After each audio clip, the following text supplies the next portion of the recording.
to this week's Fireside Chat with Jesse. I am joined today by Brittany Weber, founder and chief strategist of the BW Collective. Thanks for joining me, Brittany. Hi, thank you. It's great to have you on here. I appreciate you. You know, you set up there. I see the corner of the fireplace before we recorded. You showed it to me, so it's there. It's on. Warm, I'm getting steamy here. I was oh well. I mean, I'm in Arizona. This is not real.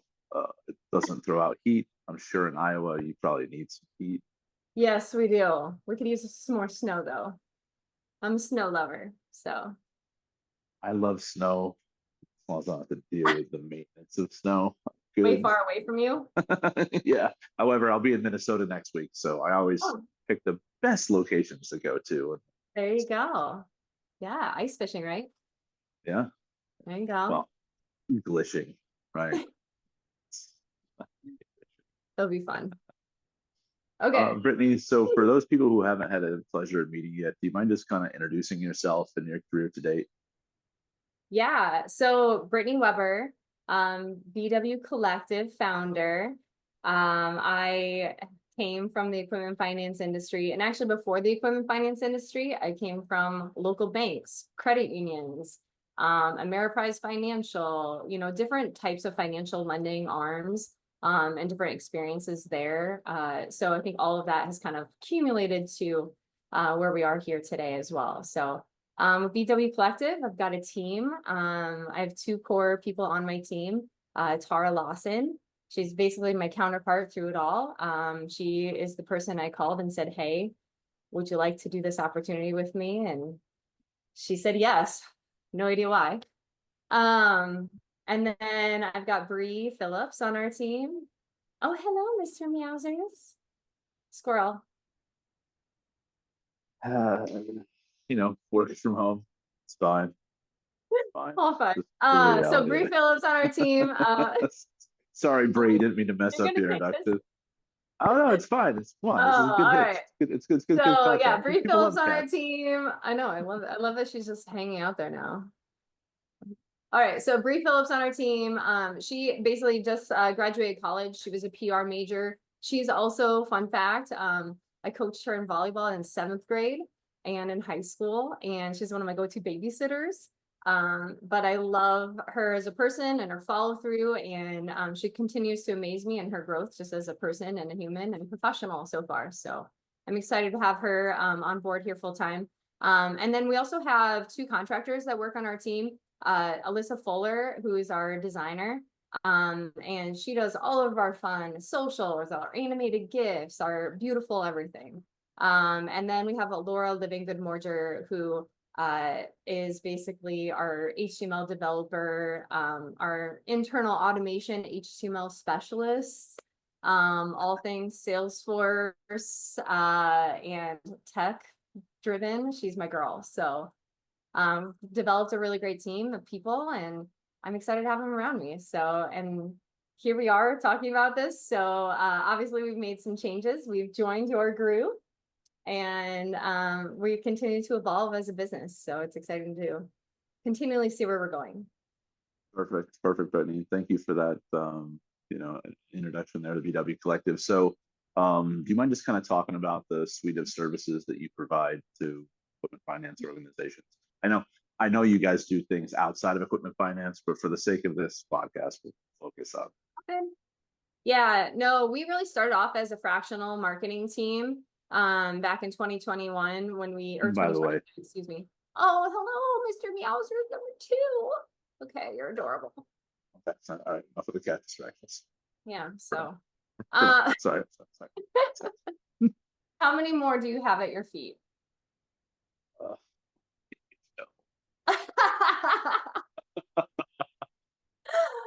My subscribers are going to go way down after this. Like, dude, you lost all credibility. All dog lovers are like, oh no, oh no. What was the question? All right, back on track here, Jesse. Come on, reel it in. Oh no, I got it. Yeah. No, we really started off as fractional team, so the end all be all, doing all things under the marketing umbrella. Mainly because through all of our experience on our team, we have seen it, done it, experienced it all in some facet or form. So we really kind of, after a couple of years of learning opportunities in business, we really kind of stepped back and said, okay, what's the work we love and what's the work we really want to focus on?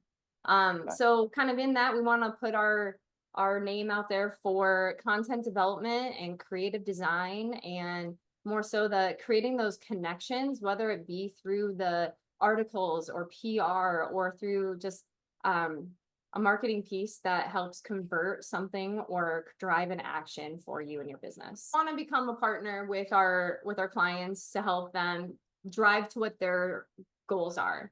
Whether that be, getting our brand out there or refining just who you are as a brand, as a company, to also make sure that you're resonating with your audience. So the thing our team has is a tremendous experience in equipment finance and different markets and different industries, and talking to different customers and audiences, whether it be the vendors, the partners, the lenders, the borrowers, the dealers, the manufacturers, whatever that is. We've pretty much had that experience on our team. And so the fun part about our work now is stepping back and say, where should we help you recommend your strategy? Where can you take it? And that's the big piece I think that a lot of our clients come to us for is, hey, we feel like we know a direction, but we're not quite sure. We want some other input, and we want input that knows our business. Perfect. Yeah, I mean, that's the hardest part pretty much about anyone. It's just Right, onboarding them, training them, teaching them what is equipment finance? What is right. this? And then it's like when you finally bring them on board, and are they going to stick around or are they going to go somewhere else?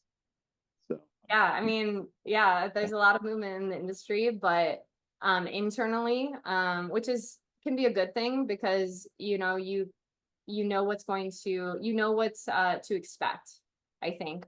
And the equipment finance industry, in my experience, is kind of made up of two different parts. It's partly old dogs kind of running on an antiquated system, perhaps, but also then there's the new tech involved, very like tech centered, on the cutting edge, experiential like companies that are driving, where the industry is going. So and are you finding a correlation between the regime and the people in regards to their marketing efforts? yeah, a little bit. I think that, well, there's probably a couple of different mindsets, I think. Some of them are we don't know what we don't know, and So, might be like uh I think that there is a historical mindset of the investment in marketing and will you get something back from it? And yeah, it can be hard to really show the value of that sometimes. But then on the flip side of that, there's tech-driven data that can drive, and you can show exactly how many clips and engagement and everything that you have in all of your marketing. So helping people understand that there is a way you can get from your spreadsheet marketing or client engagement to an automated way or a systematic way for your business, just to drive that engagement, because you have to think about like the new clients and the existing clients and how are we nurturing all of them. So it marketing gets is an investment. it You is, and it almost gets have hard when to. technology isn't part of that too. Yeah, well, and it's also okay. What's my ROI 3 months in? What's my ROI 6 months in? It's like, come on, this is it's a process. And kind of the way I like to explain it to some of the older regime who don't really, or even younger people who don't understand that, is like, well, when you ask your salespeople, it's like, do the same thing after 3 months. Mhm. Is it an agile approach to how you're calling people? If you have more calls, are you going to get more engagement? Like, Right. it's just kind of one of those Yeah. analogies that you use. Yeah, and I think the fun piece of our experience, or maybe just a notable piece, is, working one-on-one with sales to help them determine their go-to-market strategies. Who are their customers? How are they introducing themselves to a different market, to a different region? Trade show involvement, who are you at the trade shows and how are you even like presenting yourself? Marketing plays a big role in all of those pieces, and it comes down to who you are and how you're communicating yourself. And and how you're engaging with your audiences. So It's like, I love it. Jesse, you're the most distracting person ever. Yeah, it happens sometimes. I love it. So, Hey, it could be my children coming in anytime or something. Who knows? you know what? It's a work environment. So, um, so and what was it, 2021 that you decided to make this change? I did. Yeah. I decided to leave my corporate career in 2021. Uh, Um, yeah. So I did it more so for personal reasons. I had gone through a lot of change, a lot of mergers, acquisitions, a number of new managers, different roles, different teams. I almost felt like I was restarting my career over and over again. But the bottom line, like it really came back to am I doing the work and am I doing the things I want to that are true to me? And am I choosing the path or someone else choosing that path for me?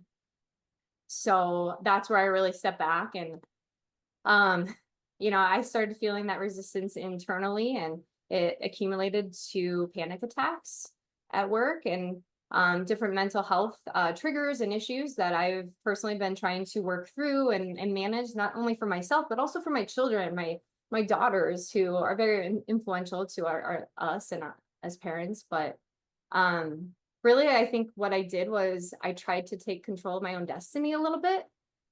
Um, and really build the life I want to see. Kind of take a quote from the greatest showman, I guess.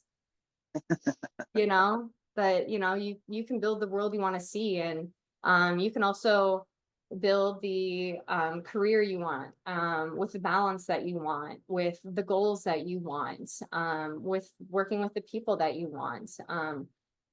So that's kind of where over the last 3 years of just figuring it out. you know Starting a new business is scary. Stepping back from a career is scary. Going off on your own and standing up on your own is extremely scary. And I think I've had every self-doubt, anxiety, every all of it. But I've made mistakes and I've screwed up, and I've also done amazing work through it all too. So it's been a wonderful learning opportunity through it all. sure, sure. But at the end of the day, I know that I'm being true to me and I'm driving to some goals that we have. So I say that the most important thing I had in starting this business was creating an environment for those to grow and succeed around me. It goes true to who I am as a coach, but also just what's important to me. I want to continually grow. I want to continually do work that I'm passionate about and that brings me joy. I just did a brainstormer with a group on Friday, and literally just brings me joy to brainstorm. Call me crazy, but you want me to come up with ideas? I love it. And I Sure, get so sure. excited. So that's kind of the fun part of, that's a blank slate and you get to create what you want. So it's extremely empowering. And like I said, I want to pass that on to the people around me and on my team. So Perfect. Perfect. Yeah, I remember, I went through something similar, in 2020 around the similar time frame, as you were kind of going mhm. through. And it's just like, okay, how do you just take control of your own destiny? And I echo Yeah. all your sentiments right there. Sometimes you get that imposter syndrome going on. It's like, can I really do this? What are you Oh, wait, talking we about? are. I have no W-2 income coming in. How am I going to pay that? Like, what is going It's on here? Then you take on teammates, and it's like, wait, I'm responsible for your financial. right. Yeah. So, but at the end of the day though, too, like, seeing the growth just in Bree, she started as an intern. She reached out. I reached out to a few ladies I knew, 2 years ago, I think, just saying, hey, they were players of mine. They were babysitters of mine. I knew they were in college. I knew they probably needed money, right? I needed someone to just help support some of the small little things here and there and just get some business experience. She not only followed up with me, she followed up with me multiple times and was like, just trying to drive to that action. And I'm like, that's why I'm hiring you. So from that, and she was a nursing student at that point. Okay. from that, she changed her major, she reshifted all of her other pieces, and then just seeing the amount of growth just in the caliber of her work and everything too, it's amazing. So that's what I think is the most rewarding part about this. And like I said, it's probably me being a coach as well, but um I think just having us all enjoy what we're doing and continually grow and to figure it out, that's what it's about. Same page. I mean, you see the you were part of our consult disrupt strategic planning there, and you kind of, Yeah, when you think of consultants in our industry, typically there are people that are a little bit longer in the tooth. I'll say as professional as possible. But it's also like, no, if younger people have skill sets and talent too, maybe it's not as robust as some of yeah, the people that have been in the industry for 30 years. But it's like, how do we, okay, this system, these tools. How can yeah, we expand your knowledge? yeah, Because they'll have 20 plus years that they can continue going. And it's like the most rewarding aspect of what I get is you can help somebody else take over right. your.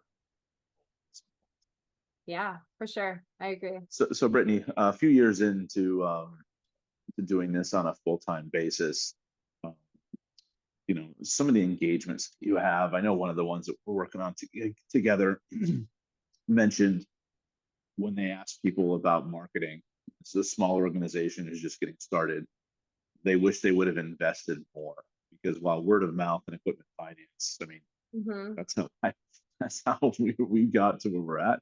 I'm sure that's how you got your first couple things as well. Hmm. There's only so much word of mouth, and there's people out there that are Right. looking for this. So they wish people said they wish they would have invested more in marketing up front. Yeah. Kind of, what are you hearing from some of the engagements that you've done so far? Well, definitely from the engagement, I think a lot of times people have an idea on where to begin with their marketing or their brand, or they might know what they need to do in an essence. Such as like, I feel like we need to do more blogs. My competitors are pushing blogs out. I see my competitors doing white papers, etc. Whatever that may look like. My competitors are advertising here. Well, why are they advertising there, and does that make sense for you? I think the education part and the knowledge that we can have of just the help me seek to understand where you're going, and then I can kind of bring the experiential pieces together with you, and that's where the strategy and kind of that magic happens. Really is um bringing together the cumulative ideas of what to do for marketing. Yes, marketing does make things pretty, right? But there is also core, I'd say I call them playbooks a little bit, that as marketers and communicators that we need to create, and that really helps set the stage for everyone. So as a business is starting out, I think it's super important for them to invest in building their foundation of their brand. Who are they? What do they do? Who are their customers? Why are they important? What's important to their customers? How do we talk to our customers? And then if we're selling something, if we have products, what are those products and why does that matter to them? All of that's going to drive to your engagement, your collateral, your marketing, everything that you push out there, whether it be the content that a company pushes out for an article, an industry article, or it's the blog on their website, or it's a social post about who they are. So I think just that starting foundation piece of digging into why are you different? What's your value prop? Who are your customers? What's your brand and what's important to you? Starting there as a basis, getting really good and refining that, creating that playbook, if you will. So that would be like your brand identity, your brand documents, things like that, but also like a messaging matrix that is about how you talk to your customers and all of the different facets I kind of talked about there. So I think that, yeah, so going back to tying that all together, number one, it's the where do we begin? And it's that education on what's the best option out there and how they work too. So some people understand the tech pieces and they know, hey, I want to go drive XYZ on this using these links and everything. Some people just say, hey, I have a trade show and I have a sell sheet. What do I do? How do I drive more engagement with that? So, I mean, which really that could come down to looking at your sales process. If you are at a trade show and you are trying to drive engagement, how are you collecting those leads and then engaging with them post or pre or during the show? So, and just collaborating on what does that sales engagement touch point look like, and helping sales just kind of sometimes declutter some of their go-to-market ideas Well, into nice refined marketing tactics. perfect. Yeah. And we're going through that experience right now as well. With your group there, because people are like, oh, Jesse, you have a big network. Everyone seems to know you, but the stuff that I'm coming across, it's like, how do companies keep making these same mistakes over and over and over again? And then we're brought in Right. at the like not too late. Right. It's never too late, but there's so Right. many things that you can, I guess, mitigate if you're just Right. involved in processes up front. It's like it doesn't. What is it? Projects Exactly. don't have to suck. Like it doesn't have to be that hard. I mean, there's always going to be pain and change Mhm. control. It's just the reality Change of it. is a constant. Yes. But it doesn't need to be as difficult as Yeah. the people are experiencing. Right. Right. Um, Exactly. so you stopped your career, I guess your corporate career to Mhm. go on your own. I Um, did. so one question I ask people who've done something similar, where they've gone from I guess, equipment finance organization to what we call in this industry a service provider. Uh, I would just kind of ask like pros and cons, because within like TCF, it's like you Yeah. were focused on TCF's brand, um, what's Yeah. best for their salespeople, what's best for their vendors, what's best for TCF. Now, as a service provider, you're just like, okay, I got client A, B, C. Yeah. It's you have to look out for everyone's best interest. Right. I think wonderful thing about my experience and my team's experience too is that we got to support so many various business lines, business services, industries. Go to market strategies were different on so many of them. Some were direct with the vendor, some were direct to end user, borrower. And then also another facet of that whole business was really partnering with other vendors to support their customers. So I think that just seeing the different facets of industries and go to market, you know, different asset life cycles and everything from agriculture to marine to aviation to healthcare, golf, the construction industries, there's so many nuanced pieces out there. So I think that's the big pro that we got out of that experience was that we got all of that experience. We got all of that knowledge. We know where the industry publications, where people are getting their information, how they're engaging, what are the associations that are driving engagement on a regular basis in a lot of those markets and industries. We also got to learn a lot about the different financial products, how they work, why they work, why customers and users are even using them, which as a marketer is invaluable because now we know the language that needs to happen, right? Or is important to those borrowers and everything. We also know what we can and can't say. Thank you, Judy Van Osdale and the legal team of TCF. Love working with all of them for so many years. But wording is a nuance and you have to be very careful in our industry. And I think just having all of that experience obviously is a pro.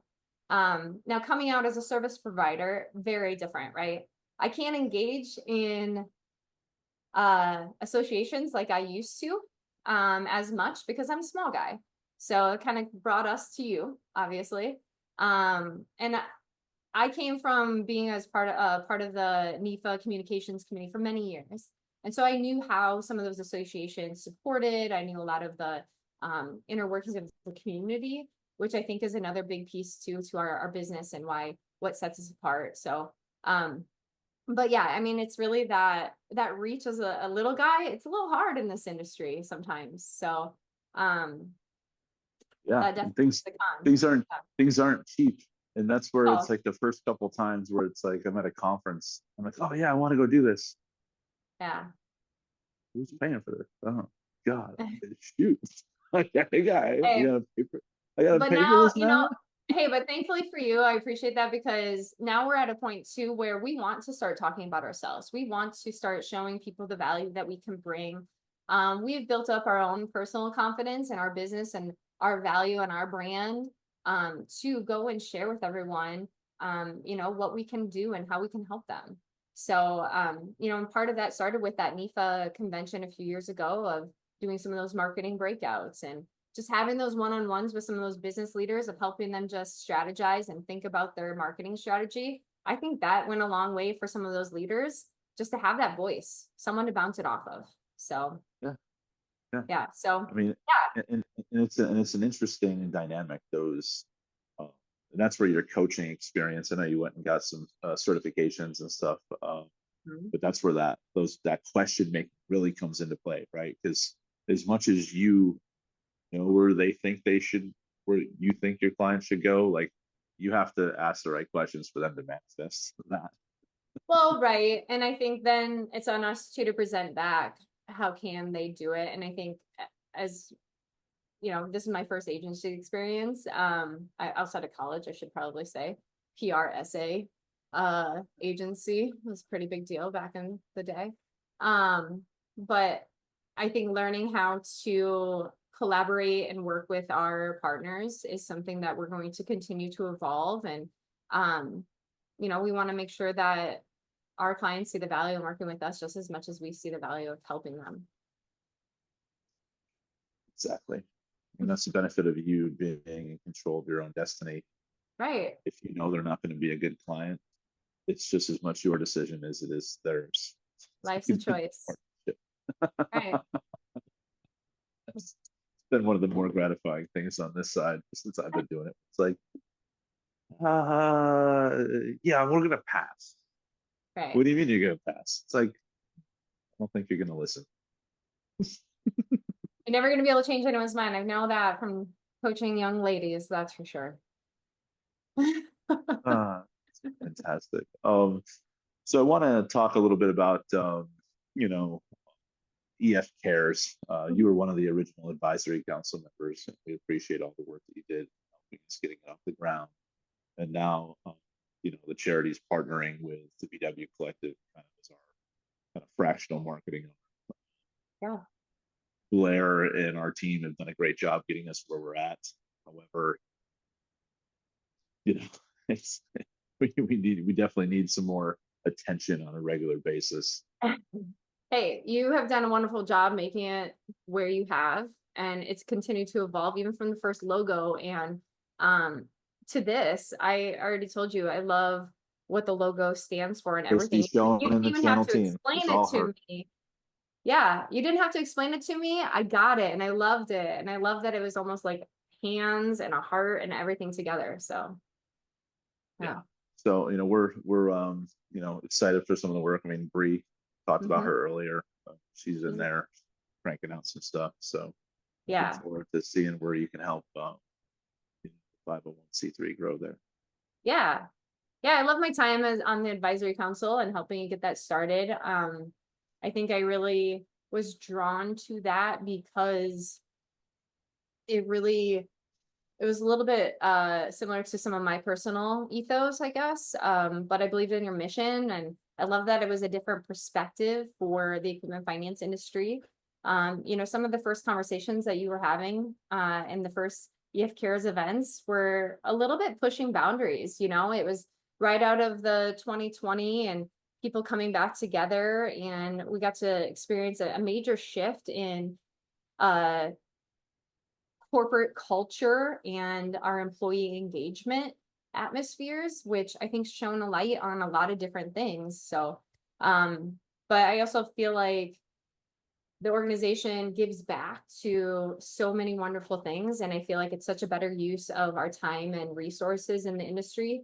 Plus I was surrounded by some pretty impactful women in the industry. So I did like that aspect. You too. I mean, you and men. It's okay. Oh, I get it. I get it.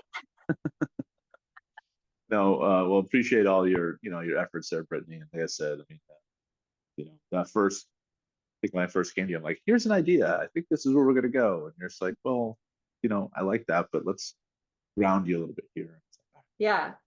do that. Let's do Hey, I love ideas, like I said, but I think there's also that refinement of ideas too, right? So that." um yeah.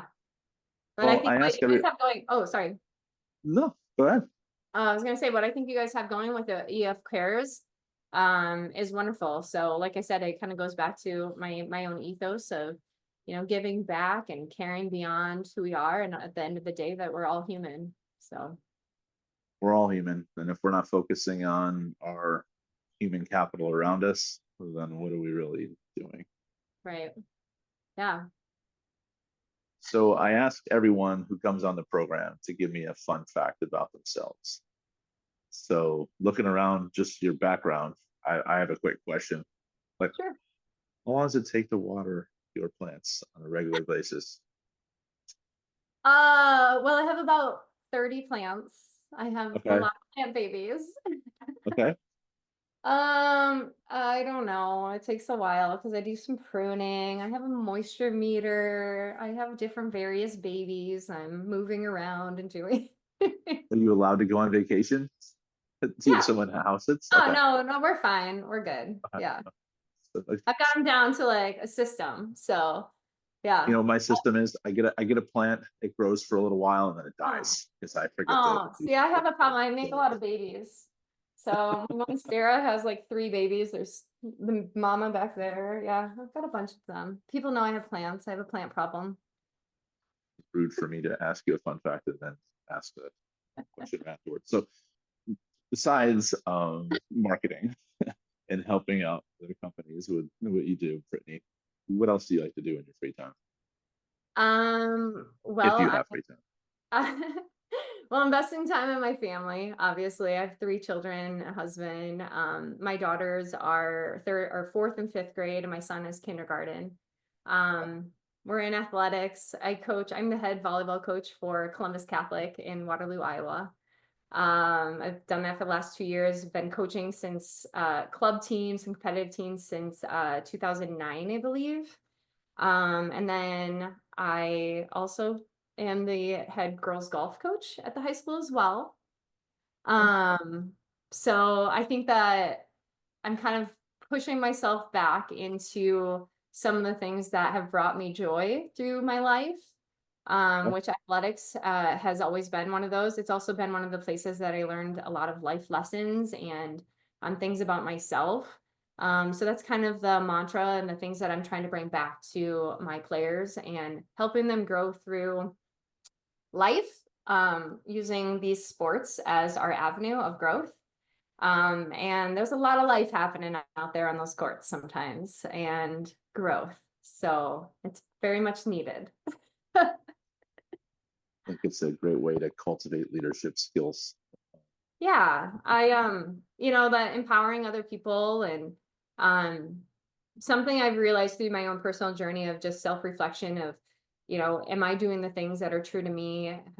Like what's important to me and my values and being true to yourself and growing as a person of character through all of the life moments that you have, I think is extremely important. And whether it be, your own tripping through life or just the climb of the mountain, there's always something that we can learn and try to be better or just try to see that bigger picture through it. So I try to bring some life lessons back and help them just be better. So Perfect. I didn't know you yeah, golfed. Interesting. yeah, I'm a Okay. I'm a pretty good golfer. I'm all right. Okay. All right. All right. All right. We're recruiting you for foursome. You know, good to have a You good do to have a women get ringer on the the tee team. off at the do women get the tee off at the red tees? That's not where I was going, but that is a competitive advantage to, Very I big competitive. It's a big competitive advantage. My husband and I used to, so I grew up golfing with my dad all the time. And once I started out driving him, he no longer allowed me to golf on the red tees. I had to golf from the same tee blocks as him. Hey, So, that's completely fair. I mean, equality, right? hey, he pushed me to do better. So I get that. But yeah, so then now when I golf with my husband, it's the same thing. So, and I'll No, tell you, like, we're always abs- like neck and neck, neck and neck. But then he got a new absolutely driver. not. Absolutely not. You get the Yeah. tee off on the Wednesdays. Come on. Okay. Come on. Yeah. This means I have to be better at something else.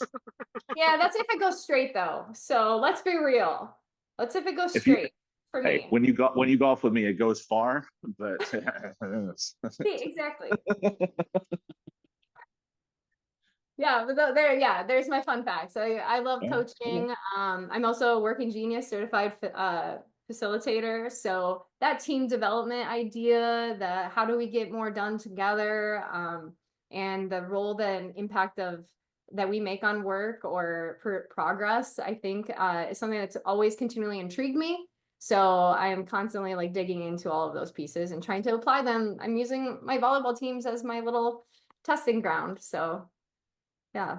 well, thank you Yeah. for sharing that. And I guess my final question I have for you is, why should an equipment finance organization want to do business with a BW? Well, I think first and foremost, we'll give you honest advice and good recommendations for the industry.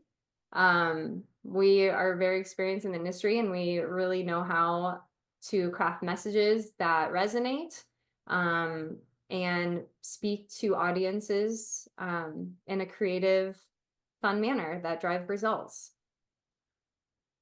Perfect. Well, Brittany, thank you for joining me today. I appreciate having you, on the program here. Excited for the Consult Disrupt BW Collective Me too. partnership. Excited for, just the watching you add more assets to your team and how great they've been to work with. It's going to be a fun, can't say few years. There'll be some fun years ahead. It's going to be a wonderful experience, Jesse. Thank you so much. I appreciate the opportunities and being able to share my voice with our industry and on this platform. So thank you. Awesome. Well, we'll be talking soon, Brittany. Thank you very much, and you have a good day. All right. Thank you.